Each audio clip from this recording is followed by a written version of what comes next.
Ok, vous allez bien? Je voudrais juste faire un petit rappel au niveau du matériel d'évangélisation qu'on a à disposition à l'église. Amen. Donc, comme vous le savez, la plupart, on a à disposition un guide pratique d'évangélisation. Donc, c'est un guide pratique.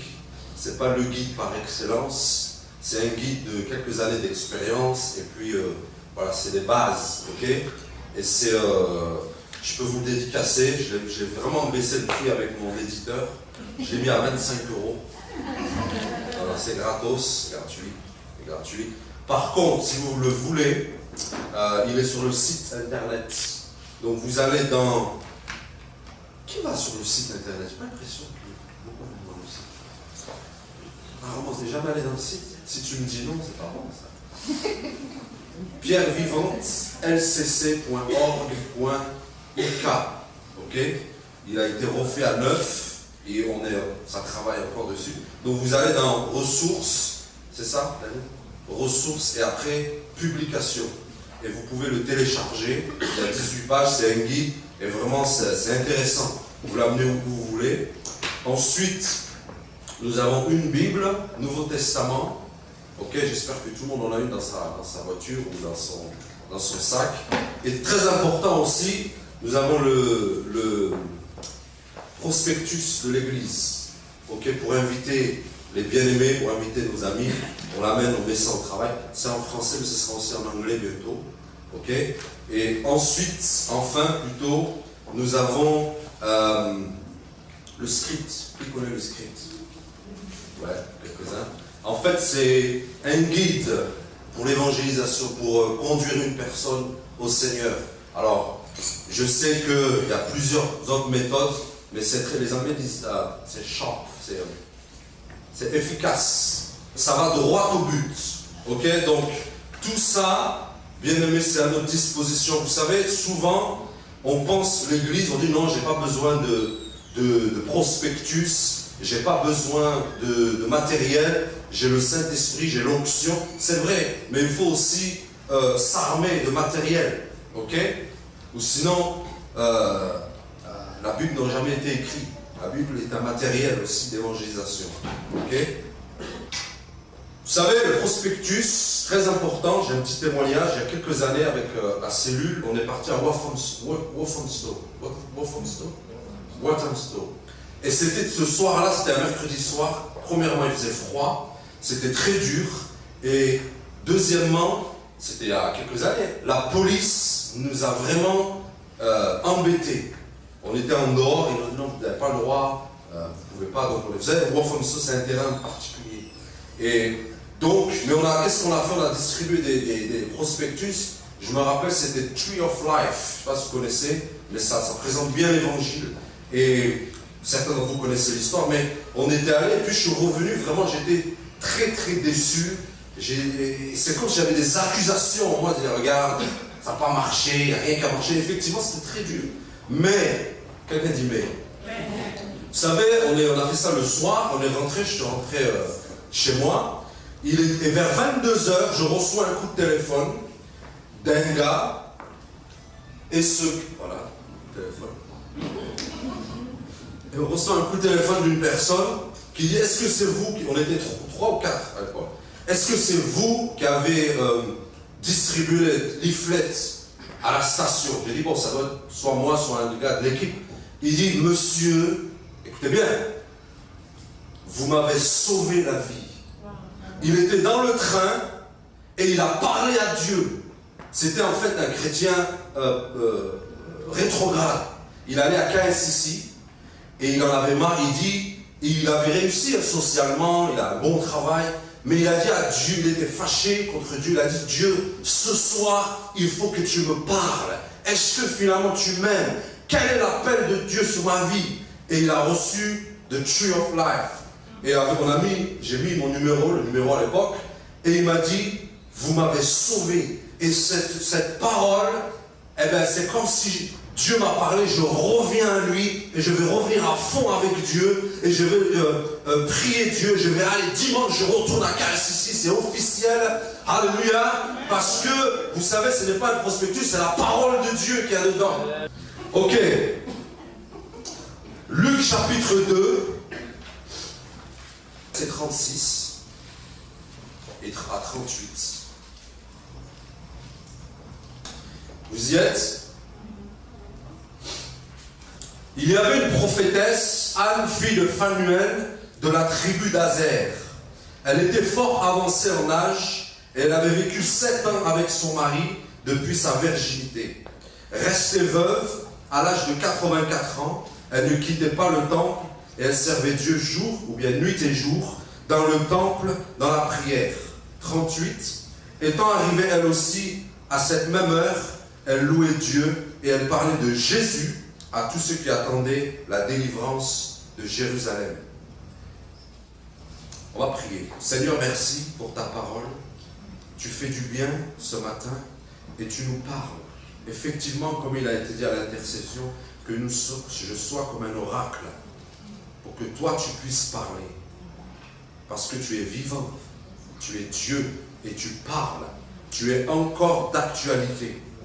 Et nous prions ce matin que tu nous donnes un nouvel élan pour l'année qui est devant nous. Au nom de Jésus. Amen. Amen. Nous connaissons tous cette histoire. Cette histoire est assez particulière parce qu'elle se situe entre deux époques. C'est vrai que cette histoire est dans le Nouveau Testament, mais cette femme ne vit pas, si vous voulez, dans l'époque de Jésus ressuscité. Jésus est en train d'arriver sur la terre. Jésus n'a pas encore proclamé ses oracles, l'évangile, ok?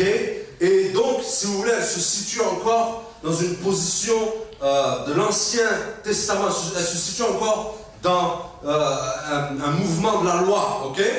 Mais regardez ce qui se passe ici. Je vais faire un petit historique. Je voudrais donner des informations d'abord sur cette femme qui vient de la tribu d'Azer. Qui connaît Azer? Azer, c'est un des enfants de Jacob. Comme vous le savez, c'est le 8e enfant de Jacob. Ok, sa femme s'appelle Zipla. Ok, pour ne pas confondre avec... c'est pas Léa, c'est Zipla.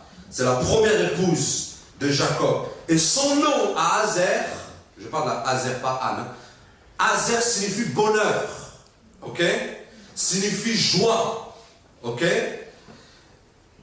Et donc, Jacob avait dit, il est né, non pardon, sa mère a dit, il est né pour mon bonheur. Il est né pour que je sois joyeux, dans Genèse 49. Et Jacob répondit pour son fils, d'Azer viendra une nourriture excellente. D'autres versions, je commence à aimer d'autres versions là, qui disent un pain excellent. Ça c'est bien. Donc Azer c'est un pain excellent. C'est une nourriture, il fournira les mets délicats des rois. Amen. Ça c'est fort. Son symbole aussi, selon Deutéronome 33, verset 24, vous pouvez prendre des notes. Donc d'Azer et la selon Deutéronome 33, le symbole est un olivier. Ok, Moïse a dit, il baigne son pied dans l'huile. Ça c'est la tribu d'Azer. Ça c'est la tribu d'où vient Anne. Ok? Donc Anne, c'est une fille du bonheur. Dis avec moi bonheur. Bonheur.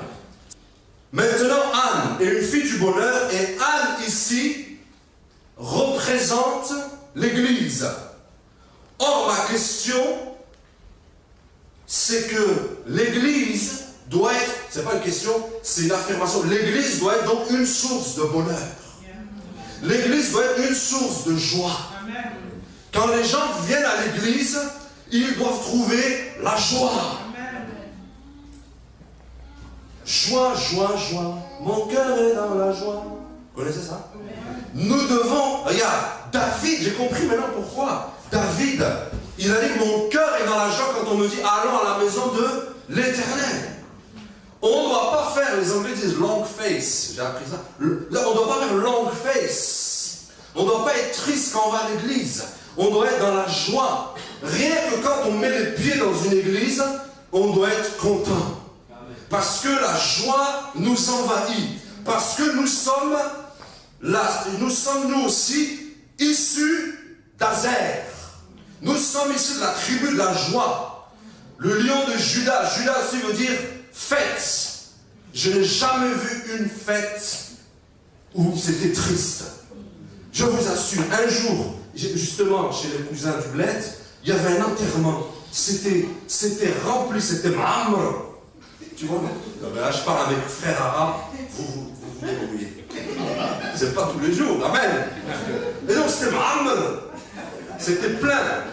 Et sa fête, c'était mon grand-père, il a chopé une insolation en Algérie, il est mort. 93 ans, il a bien vécu. Et c'est parce que mon grand-père, vous savez, il était connu, tout le Borj Bahar, j'ai vu, il y avait au moins 2000 personnes, il y avait du monde. Tu rigoles, Borj Bahar, je connais. Ah, tu connais? Ben, on va parler tout à l'heure. Et donc, après, qu'est-ce qu'ils ont? Les imams sont arrivés, ils ont fait l'enterrement, ils ont dit c'était Dahman, c'était quelqu'un de bien, c'était un bon gars. Et puis après, ils sont venus amener les moutons, ils sont amenés les bœufs. Et puis tu voyais les frères, les cousins, ils mangeaient. C'était là, il y avait la musique, il y avait la... J'ai dit, mais on est où là? Et même, c'était une fête mortuaire, et il y avait de la musique, il y avait du bœuf, les gens, ils mangeaient, ils se remplissaient le gosier. Et je l'ai, même dans un enterrement, il y a la musique. Même dans un enterrement, les gens mangent, ils boivent, et il y a la musique. Donc, à plus forte raison, l'église. L'église, ce n'est pas un centre mortuaire. C'est un centre de vie. C'est un centre du plein évangile.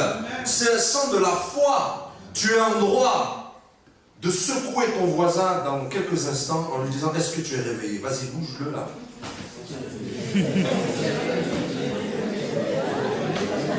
Amen. Donc, nous devons être dans la joie. Et donc, Anne, c'est la fille du bonheur. Ça, c'est mon introduction. Anne représente l'église. L'église doit être une source de bonheur, source de joie. Ok? Alors, la première information... Ah, j'ai oublié d'intituler le message ce matin. C'est le christianisme normal. Le christianisme normal. Ok? Le christianisme normal. Mais avant d'enchaîner, je voudrais vous annoncer une bonne nouvelle. Qui aime les bonnes nouvelles? Ok. Mais je suis très sérieux. Vous savez, en milieu de semaine, j'étais en prière, tôt le matin. Le gars, il fait spirituel. Voilà, tu te réveilles tôt le matin. Et je faisais mes prières, mais normales. Et d'un seul coup, ça doit vous arriver, d'un seul coup, le Seigneur intervient.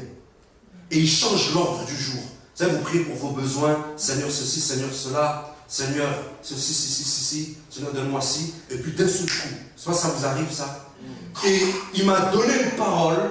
Et je voudrais vraiment, et j'ai demandé au Seigneur, vous savez, je ne viens pas devant vous pour dire Dieu m'a dit. Et je le fais rarement. Mais vous savez, quand Dieu vous parle, je sais de quoi, vous savez de quoi je parle. Quand Dieu parle, vous savez, amen. Et c'était très fort en moi. Et voici ce qu'il m'a mis dans le cœur. Il m'a dit, et je ne m'y attendais pas du tout. Mais alors, pas du tout. Il m'a mis dans le cœur qu'il va y avoir un réveil, un mouvement de l'esprit en Angleterre. Et particulièrement, c'est ce que j'ai entendu, je vous assure, et particulièrement à Londres. Dis amen si tu es d'accord avec cette parole. C'était clair, j'étais en prière d'un seul coup. Parce que vous savez, là où on vit, là où on habite, on est un peu en haut, et puis la nuit c'est très beau, on voit tous les gratte-ciel, les gratte-ciel londoniens, on voit les centres des affaires, c'est très beau. Et chaque soir, on est là, 5 minutes, on prie à travers la fenêtre, on prie sur Londres. Mais je crois que c'était mercredi ou jeudi. J'ai entendu clairement. Moi, vous savez, je prie, je me concentre souvent en tant que francophone, je me concentre sur la France. On veut que Dieu bouge en France. Mais il m'a dit clairement qu'il va bouger, qu'il va manifester son esprit en Angleterre et particulièrement à Londres. Et qui va utiliser, écoutez bien, et ça fait partie du message, qui va utiliser les églises locales. Il n'y a que Josué, mon homonyme, qui a compris là. Il va utiliser les églises locales. Amen. Je vous assure, c'est clair. Dis à ton voisin, c'est clair. Et donc, nous devons nous préparer. Amen, parce que ça va arriver. Je ne sais pas quand, mais vous savez, dans mon esprit, je sens que ça ne va pas traîner. Parce que le temps est court. Parce que, voyez-vous, le Seigneur revient. Parce que vous savez, il faut bien un jour que l'Église rentre dans sa destinée missionnaire et apostolique. Et Dieu va utiliser les églises locales. Vous savez pourquoi? Parce que ces 5-6 dernières années, mes amis, je n'ai jamais vu une telle attaque sur les églises locales. À tel point qu'aujourd'hui, de nombreuses églises pentecôtistes qui prient par la langue, ils sont aujourd'hui chez eux à la maison. Parce qu'on leur a mis dans la tête que non, le prochain réveil, ce n'est pas les églises. Le prochain réveil, ce sera juste, voilà, chacun chez soi, et puis on prie, et puis Dieu va descendre. Vous savez, si l'église locale n'était pas importante, mes amis, le Seigneur, vous savez, alors, le jour de la Pentecôte, qu'est-ce qui s'est passé? Quelle a été la première institution? L'église locale. Le Seigneur a dit, rajouta à l'église, plus tous les jours, ceux qui étaient sauvés. Et ces 5-6 dernières années, il y a eu des attaques, notamment par le nivellement, voyez-vous, de l'Internet. My God! Il y a une église Facebook, église Twitter. Demain, il y aura encore... je ne sais plus qui c'est qui m'a sorti ça l'autre jour. Il dit, oh, il y a une autre application qui est sortie. Il y a une autre... Snapchat. Voilà, Periscope, ouais. Periscope, c'est pas mal. Mais voyons... Qu'est-ce qu'il y a? Il y a trop de choses qui se passent. C'est incroyable.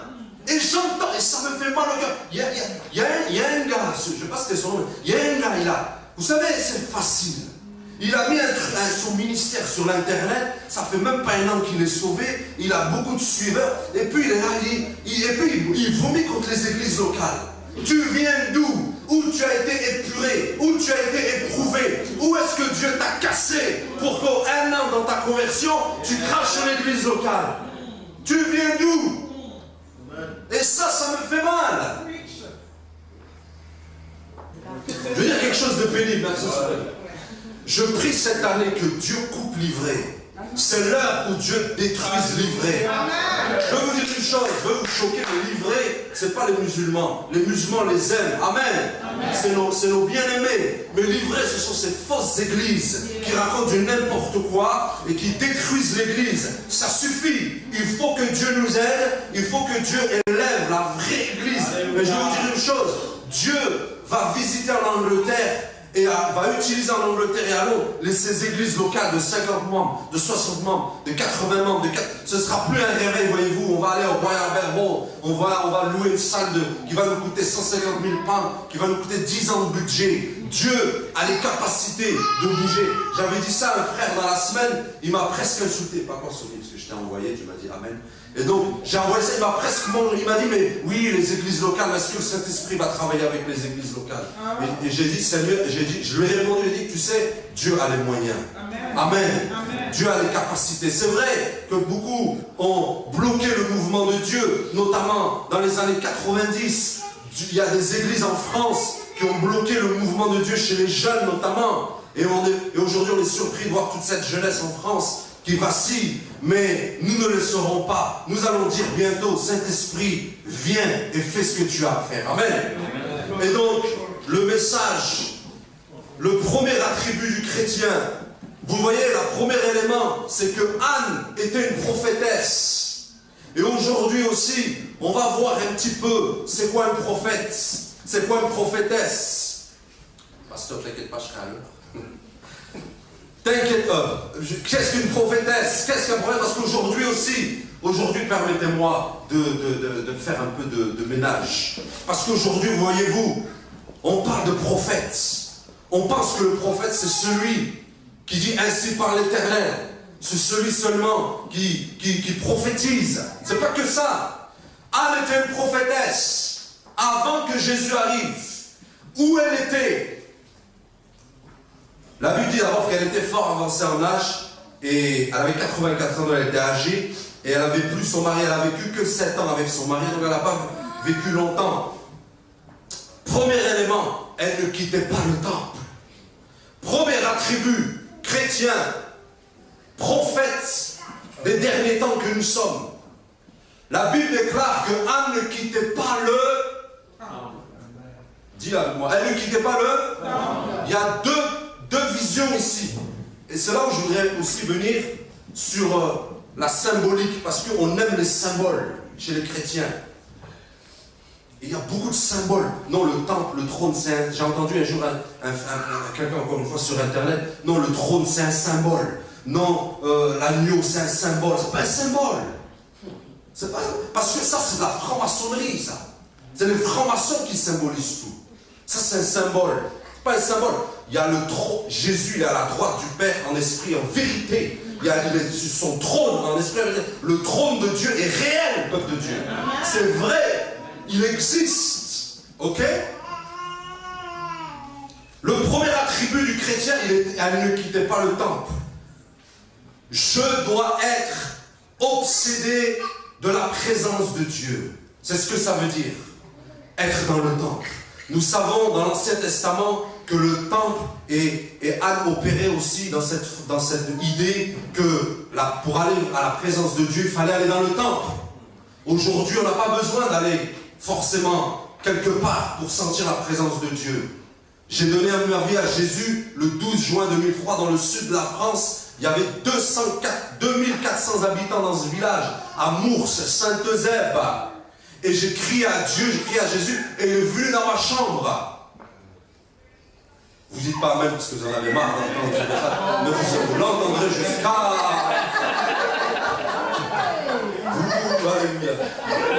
Vous l'entendrez. Amen, vous l'entendrez. Mais c'est extraordinaire ça, le 12 juin 2003, il faisait chaud ce jour-là. Il y avait des étoiles. Vous savez, regardez, vous êtes d'accord avec moi? Dans le sud de la France, les étoiles, tu les vois proches. Il fait beau, il y a les odeurs de la lavande. Mais il n'y a pas d'odeur de lavande à Londres. Et c'est ça qui me fait un peu mal des fois. Et je suis venu dans ma chambre. Et donc, je n'ai pas eu besoin d'aller dans un temple. Ok? Mais Anne avait cette conception parce qu'on lui a appris, elle a été éduquée comme ça. Pour aller voir Dieu, il faut aller dans un temple. Mais c'est extraordinaire. Moi, personnellement, donnez-moi la révélation, mais je ne sais pas comment elle a fait. Tout le temps dans le temple. Elle dort dans le temple. La Bible est claire, elle dit, elle ne quittait pas le temple. Mon frère, ma soeur, ma question, où en es-tu avec la présence de Dieu? Où est-ce que j'en suis avec la présence de Dieu? Est-ce qu'on prend du temps pour la présence de Dieu? Il y a un frère l'autre jour, mercredi soir, qui m'a texté. Il m'a dit, il faut que tu ailles en retraite. J'ai dit, ah c'est vrai. Il faut que j'aille en retraite. Mais je reviendrai de quelque part.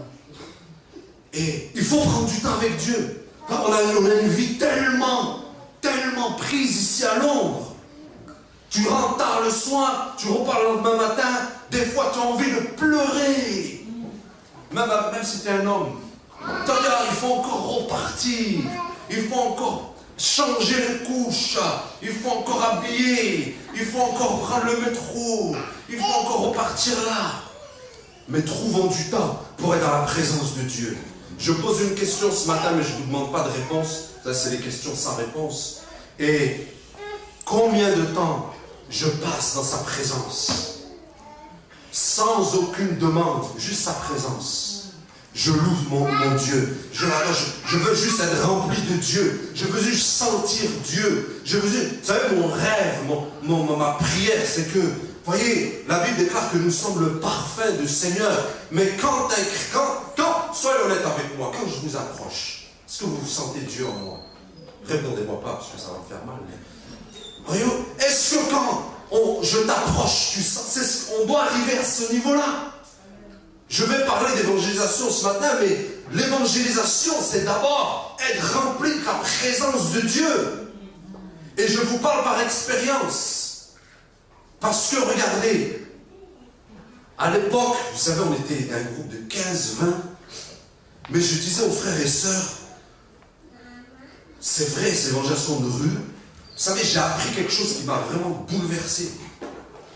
Il y a des évangélistes que je connais qui ont fait des grandes campagnes. C'est pas des, ils passent pas à la télé, mais vous savez que j'ai posé un jour la question, ils sont, je ne sais pas si je dois le dire à la vidéo, mais ils sont tombés. Ils sont tombés. Ils sont aujourd'hui dans le monde. C'est des pionniers. Et ça m'a fait réfléchir. J'ai dit, mais c'est délicat. Et je disais aux gens de l'évangélisation, il faut qu'on prie. Il faut qu'on ait une vie de prière. Parce que de l'autre côté, regardez, vous allez à Vauxhall, vous allez évangéliser des toxicos, vous allez, il y a le QG, vous savez, Vauxhall, c'est le QG des gays, vous savez ça? C'est le QG des gays. Il y a une sœur un jour qui a dit, j'ai un appel pour les gays. Elle a commencé à évangéliser les gays, vous savez ce qui lui est arrivé? Elle n'a pas vraiment commencé, elle n'a pas, toi, le zèle. Vous savez ce qu'elle commençait maintenant à avoir, c'est une femme, elle commençait à avoir des désirs pour les femmes. C'est un esprit, ça. Ah oui, les gens disent, je vais aller dans la rue, attends doucement, prions, et après on y va. Parce que c'est une bataille. Et puis je vais vous dire une chose, moi je crois de tout cœur, plus le temps avance, plus l'ennemi, on le voit, plus l'ennemi va se déchaîner, mais de manière subtile. C'est pas, un pétard ici, un machin, c'est subtil. Et cette personne en question, vous voyez, quand j'ai appris, c'était un pionnier de responsable d'évangile, quand j'ai appris ça, il est tourné, j'ai dit, mais c'est pas vrai. Lui, dans le monde, il a écrit un livre sur l'évangélisation. C'est chaud. Voilà pourquoi on a besoin les uns des autres. On a besoin de se soutenir. J'ai besoin d'appeler mon frère, dit, écoute, prie pour moi. Parce que j'ai des défis. Je ne te demande pas de dire à toute la terre tes défis. Mais il y a des personnes clés. Voilà pourquoi il y a les cellules. Amen. Les cellules, c'est ça. On se partage les défis. C'est pas évident. Amen. Et donc, mon premier attribut pour cette année en 2016, notre première, je crois que c'est Sandra qui l'avait dit à la veille, il faut qu'on soit des fous du temple, de la présence de Dieu. Maintenant, le temple signifie la présence de Dieu, mais c'est là où je vous parle de symbole tout à l'heure. Anne allait aussi dans un temple physique. Le temple, c'était bien évidemment les synagogues à l'époque, mais aujourd'hui le temple, c'est vrai, ça représente la présence de Dieu, mais ça représente aussi l'église. Donc Anne aussi allait dans l'église. D'ailleurs, son homonyme Anne, la femme de Anne, la mère de Samuel, où est-ce qu'elle a eu sa percée? Dans le temple, dans l'église. Elle a eu sa percée dans la maison de Dieu. Amen. Elle n'a pas eu sa percée, excusez-moi, pour ceux qui aiment les boîtes de nuit, souvent j'en parle. Elle n'a pas eu sa percée en boîte de nuit. Dieu aurait pu le faire là-bas. Mais il y a des choses qui nous font, Dieu nous parle à travers certains éléments. Et donc, il y a ce temple qui est la présence de Dieu, mais il y a aussi le temple. Elle ne quittait pas le temple. Comme je l'ai dit tout à l'heure, arrêtons de symboliser la Bible. Anne était dans un temple réel, elle était dans un lieu de culte réel. Jérémie 8 nous dit qu'il n'y aura plus de va-et-vient dans la maison de Dieu. Ces dernières années, il y a eu des va-et-vient dans la maison de Dieu. Je viens un mois, je reviens plus 5 mois, je repars 6 mois, je reviens plus. Il faut que, je le dis avec beaucoup de grâce, mais soyons scotchés à la maison de Dieu. Amen. Parce que c'est dans la maison de Dieu que se trouvent les instructions, que se trouve la vie. La maison de Dieu, c'est l'ambassade de Dieu sur terre. Vous savez ça? Arrêtons avec nos discours spirituels. Non, moi je suis l'église. Toi tu es l'église. C'est ce que ce gars sur internet dit. Moi je suis l'église. Mais il est fou. Le jour où la tempête va souffler, je ne prophétise pas du mal contre lui ou contre ces gens, mais le jour où la tempête va souffler, il va se retrouver en Australie avec ce vent. Ce vent va le souffler parce qu'il a besoin d'être dans une famille. Voyez-vous, je prends le terme d'un frère, laisse Dieu t'annoncer. Amen. Amen. Laissons Dieu nous annoncer. C'est très facile aujourd'hui de s'annoncer. Oui, pour 5 sur 7, pourquoi? Bon, allez, je vais te dire, pour 1000 pounds, tu as un site internet de haut de gamme. Et je prends 1000 pounds. 1000 pounds, c'est rien. Amen. Pour moi, c'est rien. C'est rien. Regardez, tu mets 1000 pounds, tu mets un super site. Et tu mets ta photo. Et tu mets Josué le Harvester Ministry International. Je mets mon témoignage. Maintenant, je vais sur Facebook, je fais la publicité de mon site. Je vais avoir 45 000 likes. C'est fini. Ah, Josué, ancien musulman des banlieues. Oh, ça épate. Ah, mais je vous dis, ça épate. Parce que il y a plein de gens qui disent, mais tu en es où? À un tel point, l'autre jour je suis allé à Paris, à tel point qu'ils ne considèrent plus. Pourquoi? Parce que tu n'es pas encore pasteur, parce que tu n'as pas encore une église, parce que tu n'as pas encore un site, un ministère. Mais écoutez, nous on travaille, amen. Amen. On travaille pour le Dieu sait ce qu'on fait, amen. Amen. Alléluia. Et donc, on veut s'annoncer. On met notre site. Et puis, je ne sais pas, et puis on écrit apôtre, prophète. Et puis c'est écrit. Non, écoutez, moi j'ai rien contre ça. J'ai rien contre le site internet, il faut, c'est important. J'ai rien contre la médiatisation des choses. Mais moi, ce qui me mérite, c'est que laisse Dieu t'annoncer. Voyez-vous ce que j'ai aimé dans la vie de Jésus? Est-ce que vous savez que le Père l'a annoncé? En Marc chapitre 3, je crois, non, Matthieu 3. Il dit, c'est mon fils, la Bible dit qu'on a une voix du ciel. Celui-ci est mon fils bien-aimé. Je ne sais pas si Dieu il avait un mégaphone ou machin, mais tout le monde, il a été annoncé. Amen. Amen. Jésus a été annoncé. Le jour de ton annonce arrive. Amen. Amen.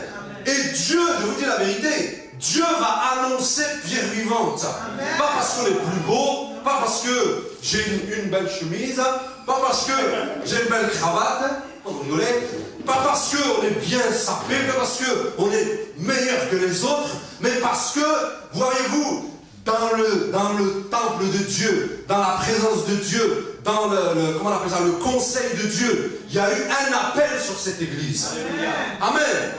Tu es peut-être ici de passage, Dieu va peut-être un jour t'envoyer, mais laisse-moi te dire que c'est lui qui va t'annoncer. Alléluia. Amen. Ne laisse pas quelqu'un d'autre t'annoncer. Amen. Cherche plutôt Dieu. Ça, c'est le premier attribut. Deuxième attribut, j'en ai 4. La Bible déclare qu'elle servait Dieu nuit et jour dans le jeûne et la prière. Est-ce que je sers Dieu? Je parle aux chrétiens. Est-ce que je sers Dieu? Ou bien je viens simplement le dimanche?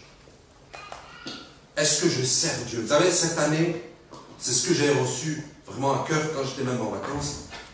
C'est l'année du service, c'est l'année du travail. Il y a du travail à l'église.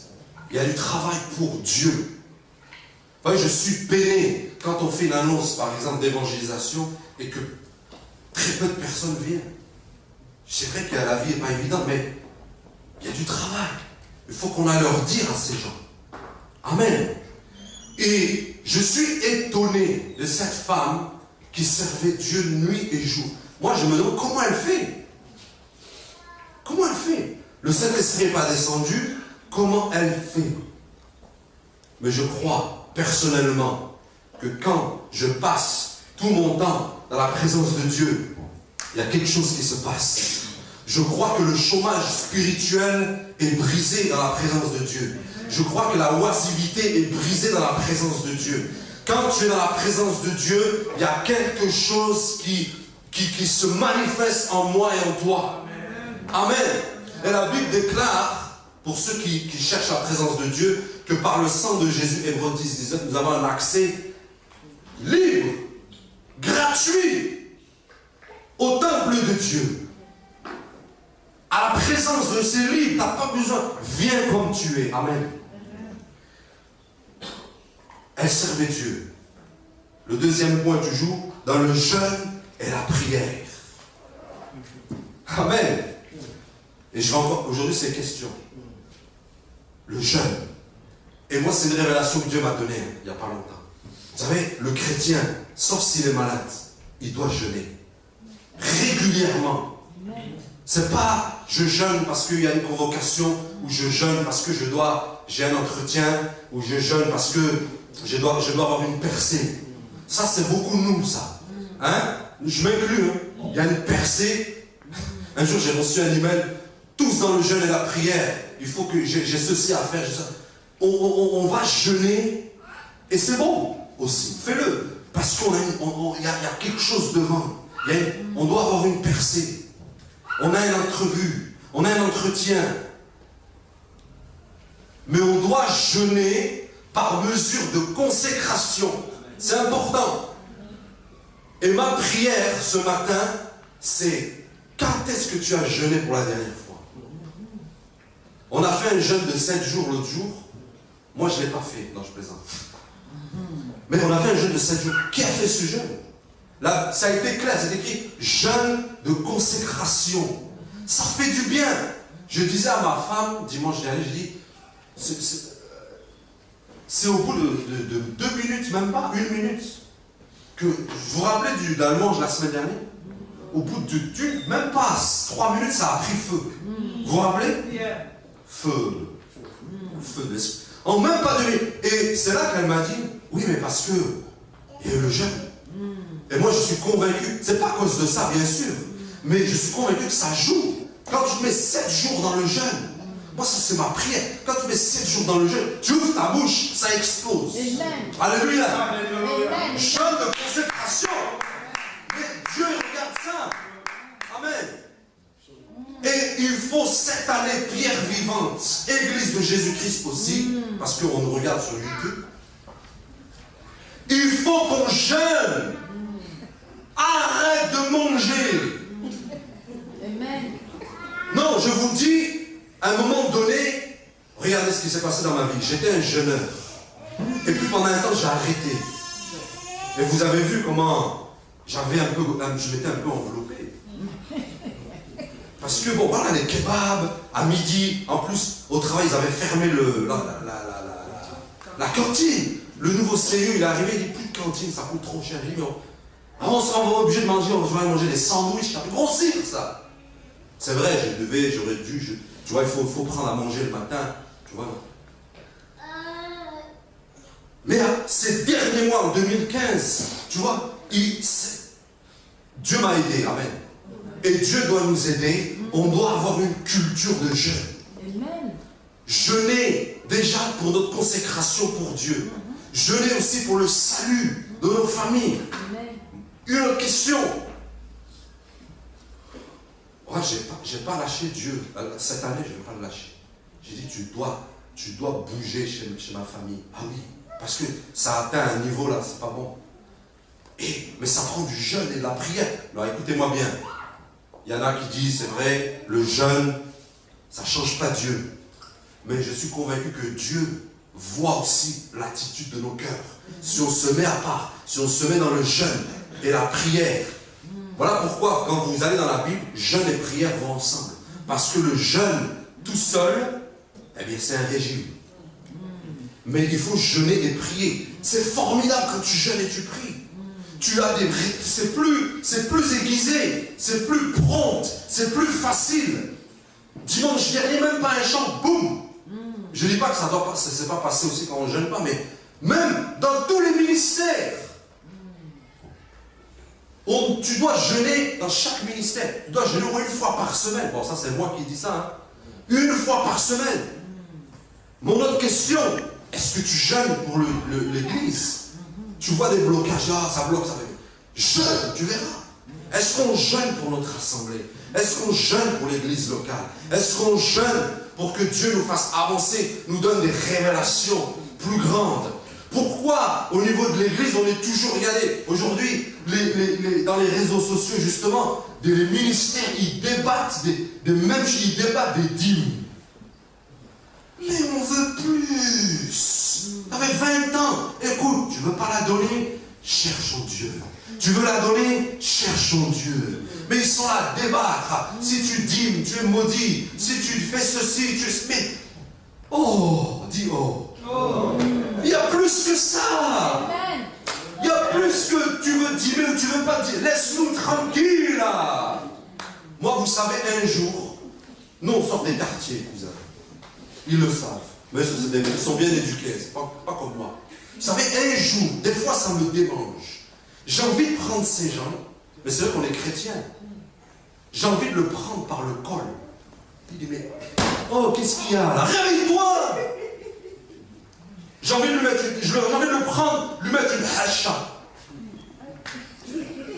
Ils vous traduiront ce que c'est la hacha. Non mais, vous voyez ce que je veux dire? Mais on est des enfants de Dieu. Je plaisantais, bien sûr, on ne peut pas bousculer les mais il faut qu'on jeûne et prie. Amen.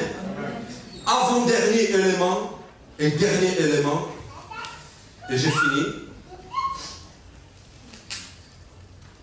Étant survenu à cette même heure, ça j'aime bien, dit la même heure, elle louait Dieu et parlait de Jésus à tous ceux qui attendaient la délivrance de Jérusalem.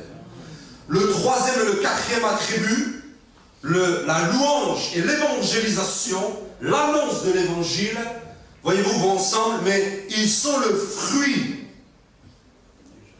du jeûne et la prière, mais ils sont aussi le fruit de ma présence avec Dieu. C'est comme, voyez-vous, c'est comme une relation intime. Quand j'ai une relation intime avec ma femme, je reste dans la droiture. Souvent, quand tu as une relation intime avec ta femme, qu'est-ce qui se passe? Eh bien, 9 mois plus tard, il y a quelque chose qui se passe. Parce qu'il y a une relation intime. Et quand tu as une relation intime avec Dieu comme Anne, eh bien, il y a quelque chose qui se passe. Il y a une naissance. Dis une naissance.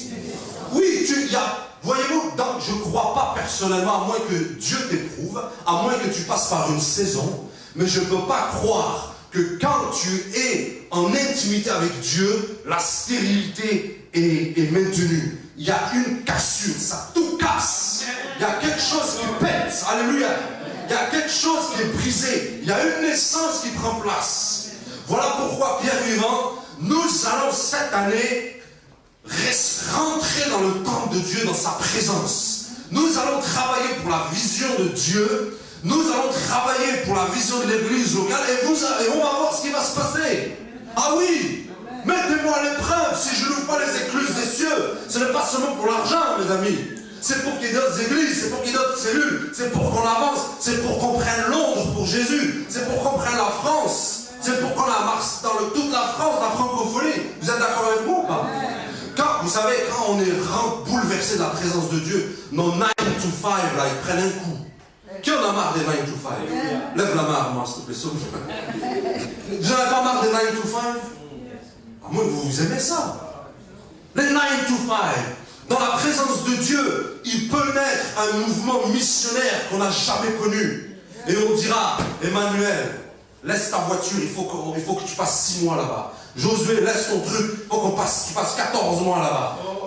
Armand, laisse ton boulot à 6 000 pounds par mois, parce que je sais ce que tu fais. Mais, laisse ça, et viens, on va au Congo. Amen. Mais vous n'avez pas de foi. Vous ne voulez pas qu'Armand gagne 6 000 pounds par mois? Alléluia. Quand la mission est développée, voyez-vous, la naissance, et là ici on parle de louange. Vous voyez ce qui m'a impressionné avec Anne, Sonny, c'est que Anne n'a pas pris un seul cours de louange avec toi. Mais elle a commencé à louer Dieu. Qui l'a appris? Et moi ce qui m'a frappé, c'est qu'Anne n'est jamais allée dans une école d'évangélisation. Et elle s'est mise à évangéliser. Qui lui a appris? Mais regardez, elle n'a pas connu Jésus quand Jésus lui a dit allez. Vous savez, elle n'était pas là à l'époque.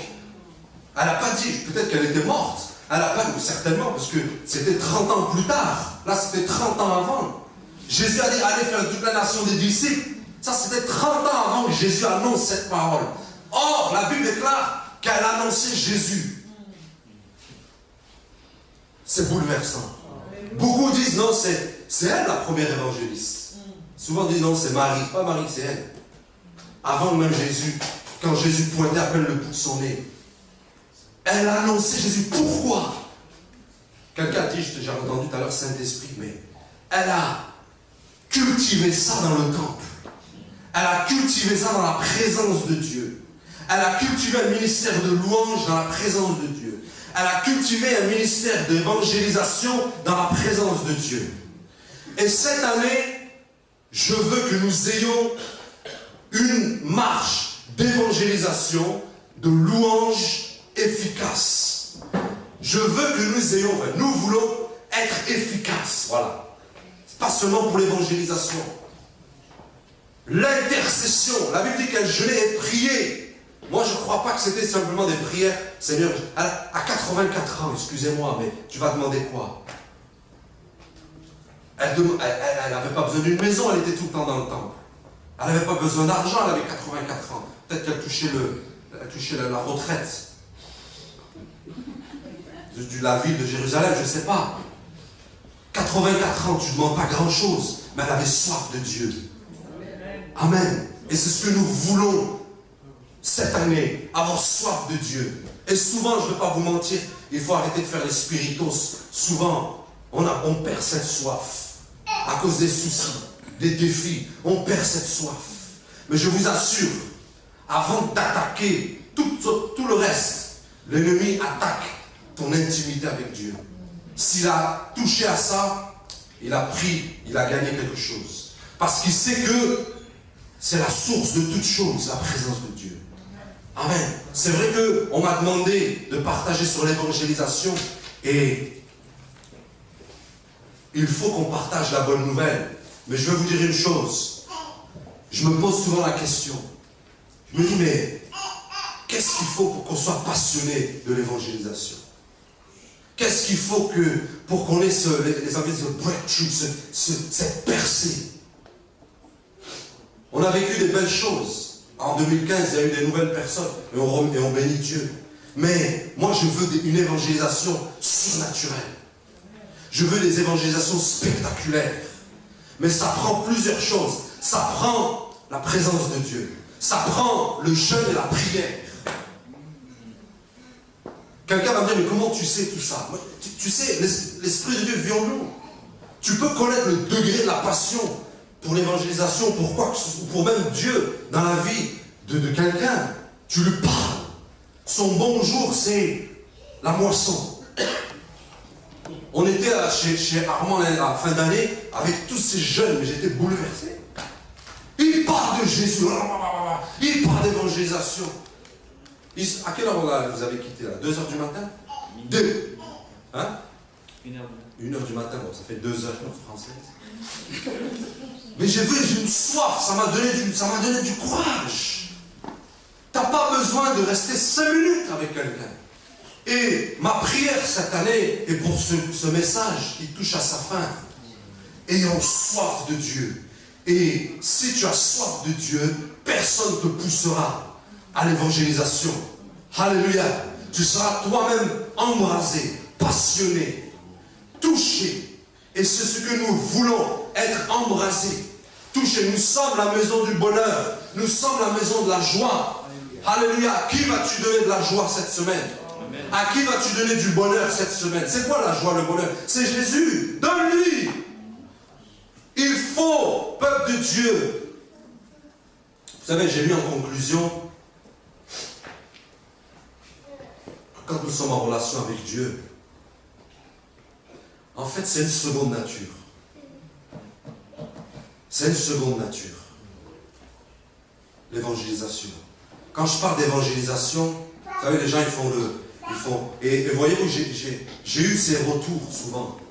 Et ça peine. Les gens qui disent, non, on n'a pas besoin de venir dans les rues pour qu'on évangélise. Mais ce n'est pas le problème. Viens aider. Viens travailler dans la vision. Si tu as un cœur pour l'évangélisation, viens de temps en temps partager la bonne nouvelle dans les rues. Si tu n'aimes pas les rues, qu'est-ce que tu aimes? Ah, j'aime les évangélisations de maison. Ok, travaillons sur les évangélisations de maison. Travaillons sur les évangélisations. Mes amis, nous voulons, je le dis au nom de l'église dont je passe, nous voulons des cellules, j'allais dire apostoliques, amen, mais nous voulons des cellules évangélistiques. Voilà, nous voulons faire des... T'achètes 4 pizzas à 1 pound à Iceland, c'est fini. Avec 2 jus de fruits, t'as 7 personnes, les gens viennent. Dis-leur, fais l'essai, dis-leur, j'ai une soirée vendredi prochain, il y aura de la pizza, il y aura de la bonne bouffe. Les gens vont venir, vrai ou faux? People will come. Voilà. Alléluia. Mais voyez-vous, j'ai remarqué, pour faire ceci, il faut... Non, je regarde les 2 pounds là. Pour faire ceci, il faut une passion. Et la passion est communiquée dans la présence de Dieu. Je peux parler jusqu'à 16 heures, mais si Dieu ne me touche pas, si Dieu ne nous touche pas, on va venir dimanche après dimanche. Voyez-vous, je ne critique pas l'Église. J'aime l'Église, mais il faut qu'on avance. Moi, il y a trop de belles choses que Dieu a promises. Il faut que les ministères éclatent. Il faut que l'œuvre de Dieu avance. Alléluia. Il faut qu'on ait des témoignages miraculeux. Il faut que celui ou celle à ton travail, qui est en fauteuil roulant, tu pries pour cette personne. Il y a un ami à moi, un frère, il a mis ça sur Facebook, ça c'est excellent. On parle de Facebook. Il y a un Roumain, c'était il y a 2 semaines, il n'arrivait pas à marcher. Tu connais le frère. Il a prié pour lui dans la rue. Le gars il s'est mis à marcher. Il a posté ça sur Facebook. Le frère est à Kéti, fait partie du ministère d'évangélisation à Kéti. Il s'est mis à marcher. Il n'arrivait pas à marcher. On doit voir ça tout le temps. Alléluia. Et la gloire de Dieu que Dieu nous a promise, ce réveil, ce mouvement, je veux en faire part. Je veux en faire partie. C'est notre mandat. Qu'on le veuille ou non, on doit propager l'évangile avec la louange. Mais cette année, Dieu nous met au défi. Nous allons jeûner, nous allons prier. Tu vois, on n'est pas des religieux. On ne va pas se mettre derrière toi. Mais on est assez grand. On est une église mature. Amen. Tout le monde est mature ici. Si tu n'arrives pas à jeûner, demande à Dieu qui t'aide. Seigneur, aide-moi à jeûner. Et tu jeûnes comment tu le ressens. Si même à midi, tu sens que tu dois prendre une soupe, prends une soupe. Ce n'est pas la religion. Ce n'est pas la tradition. C'est le cœur que Dieu regarde. On peut se lever, s'il vous plaît. Solide pour venir. Franchement, je ne sais pas si j'étais clair, mais ma prière, voyez-vous, ma prière concernant l'évangélisation, cette année, on a décidé, des fois je me dis, mais ça va être beaucoup quand même. Mais en fait, non, ça ne va pas être beaucoup. Parce que si Anne a fait cela, elle était seule. Corporellement, on peut le faire.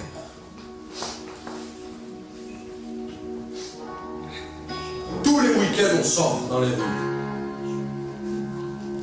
Moi, ma prière, personnellement, il y a 4 samedis par mois, c'est ça. Ouais. C'est que un groupe de 5, Samson, tu m'entends? Ok? Samson fait l'évangélisation, type leader. Donc, un groupe de 5 par samedi. Et voilà. Ça, ce serait l'idéal. Comme ça, chacun sort au moins un samedi. Maintenant, si tu veux sortir tous les samedis, il n'y a pas de problème. Mais si 5 personnes, ou entre 5 et 7 personnes différentes sortent chaque samedi, les gens ne se fatiguent pas et la moisson tourne. Amen. Et là, je ne parle pas encore même des cellules. Là, je parle d'évangélisation. Au niveau des cellules, faut qu'on fasse un effort d'être évangélistique. Peut-être, c'est une suggestion, tu fais 4 cellules par mois, tu fais 3 cellules, peut-être pour tes brebis qui connaissent le Seigneur, et une cellule évangélistique. On n'a pas besoin de faire un miraculeux sketch tout le temps, annoncer un événement. La cellule est faite pour ça. C'est une suggestion. Tu peux faire 3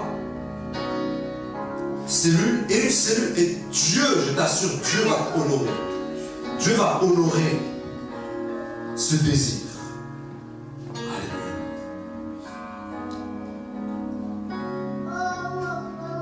Et donc le point central ce matin,